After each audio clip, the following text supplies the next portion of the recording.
Minister, this bill represents a piecemeal approach from this government, and it is the third bill in 3 years with another one on the way, and that tells its own story. Instead of this government having forward thinking and a modern and comprehensive approach, we are left reacting, catching up and legislating bit by bit. Sinn Féin has sought a ban on single-use vapes for years. They are highly wasteful and they are damaging to the environment. Yet this bill will really only target products that are already being phased out, while failing to deal with the wider and growing problem of vaping. The government needs to introduce modern and comprehensive legislation on vaping, no piecemeal legislation.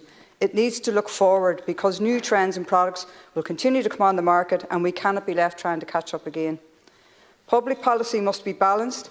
Vaping should not be made as expensive or penalised as smoking, but neither should it be made more attractive to non-smokers, particularly children and young people. We need to see restrictive flavouring and packaging that targets young people and children addressed properly in law. The use of vaping among young people is rising, and among 15 to 16-year-olds, vape use now stands at around 18%, with 39% saying they have tried them, and that should concern us all. Vapes are bright-coloured, flavourful, and they are marketed to look cool. I've seen young people with vapes because they think it looks cool or their friends are doing it, and some of these young people with vapes may never have lit a cigarette or ever wanted to. And yet, according to the Irish Heart Foundation, Irish research shows that teenagers who vape are 3 to 4 times more likely to start smoking compared to those who have never used vapes, and that is a serious warning sign that we cannot ignore. We know the harm is real. According to Professor Eamon Keenan, the HSE's National Clinical Lead for Addictions, children and young people are increasingly falling ill from vaping cannabinoids. The HSE has confirmed that 10 people were admitted to acute hospitals for vaping-related illnesses in 2023. And figures from the Health Research Board show that in 2025, 169 young people sought treatment for problems with HHC, a drug contained in some vapes and edibles.